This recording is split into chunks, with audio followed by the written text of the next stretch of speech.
This is a story about a world obsessed with stuff. It's a story about a system in crisis. We're trashing the planet, we're trashing each other, and we're not even having fun. The good thing is that when we start to understand the system, we start to see lots of places to step in and turn these problems into solutions.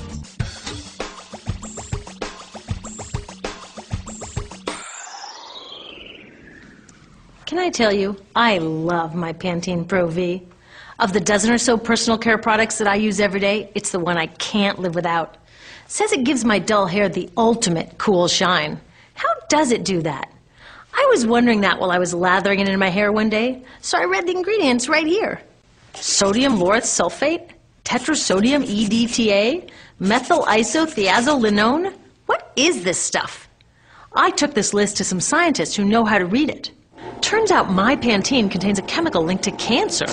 And lots of other products in my bathroom, from sunscreen to lipstick and even baby shampoo, also contain chemicals linked to cancer or other problems like learning disabilities, asthma, and even damaged sperm. Like most parents, I try to keep my family safe. But now I find out my bathroom is a minefield of toxins? What are we supposed to do? To find out the answers, we have to go back to one of the key features of our materials economy: toxics in, toxics out. If, at the factory, you pour toxic chemicals into a product, like baby shampoo, you're going to wind up with toxic baby shampoo. And toxics in workers, communities, and, babies. So let's take a closer look at this toxic outrage where it seeps into our lives every day, in the bathroom. The average woman in the U.S. uses about 12 personal care products daily. The average man about 6. Each product containing a dozen or more chemicals. Less than 20% of chemicals in cosmetics have been assessed for safety by the industry's safety panel, so we just don't know what they do to us when we use them. Would you fly on an airline that only inspects 20% of its planes? Of course, not all of these chemicals are dangerous, but we know that many are. Some are carcinogens. That means that they can cause cancer. Others are neurotoxins and reproductive toxins, proven to mess up brain development and reproduction in animals. Wait a minute, we're animals too. It's like a giant experiment. We're using all these mystery chemicals and just waiting to see what happens. One thing we do know is that they're getting inside us. I had my body's toxicity levels tested, and I'm loaded with things like mercury, flame retardants, triclosan, and lead. We all are. Even babies are being born pre-polluted. Now, I know we can't live in a lead-free world, but do we have to put lead in our lipstick?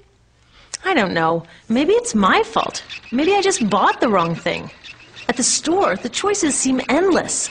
I can get lipstick in 49 shades, or shampoo for hair that's too dry, oily, fine, limp, or frizzy. But what about the choices that really matter? Like the choice to buy products that are safe? It turns out the important decisions don't happen when I choose to take a product off the shelf. They happen when companies and governments decide what products should go on the shelves. So who are these companies? This is Procter & Gamble.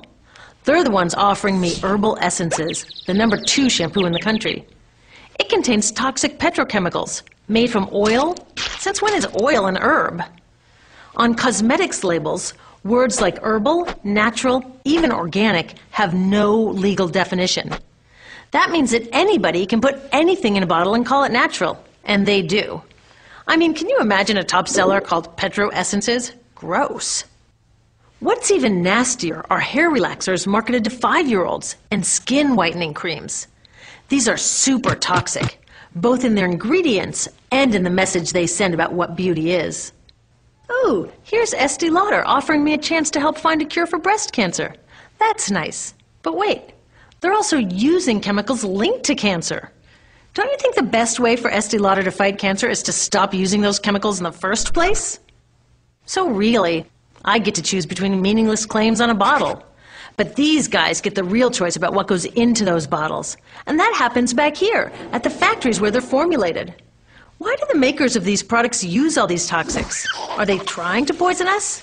No, they're just working from a 1950s mindset when people were totally swept up in better living through chemistry. In all that excitement, they forgot to worry about human health impacts. That was years ago, and they are still using these same old toxic chemicals. Today, big cosmetics companies say the doses of poison in their products are small enough to be harmless. Yeah, maybe if you use them once a year. I guess they never get out and see that their products are being used and combined with other products every day.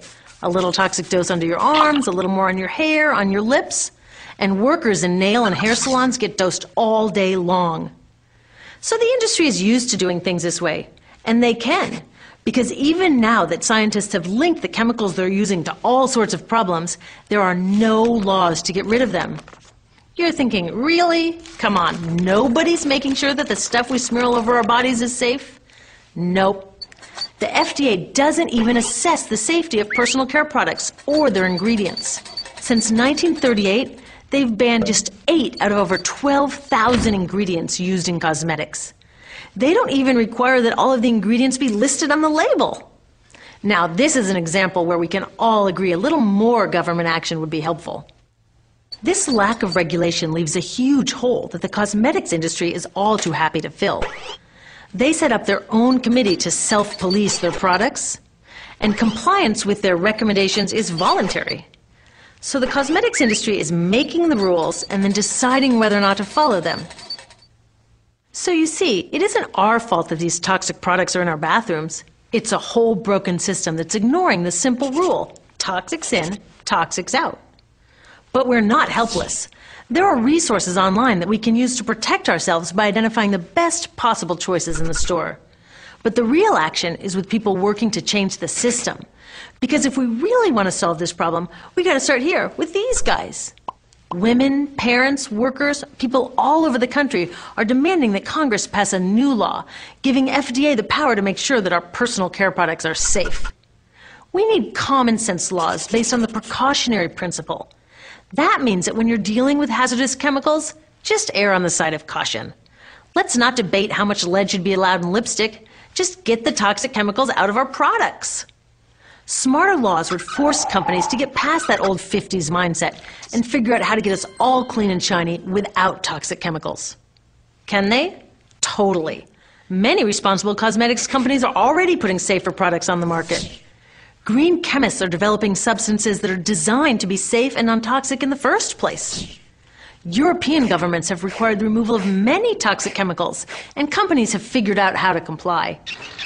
When cosmetics are reformulated to be safe and labeled honestly, then we can feel comfortable with the choices available at the store. We can choose bouncy hair or full hair, shiny lipstick or matte. We can even choose to feel beautiful without using 20 products. But we'll know that whatever we choose, the most important choice, the choice to be safe and healthy, has already been made.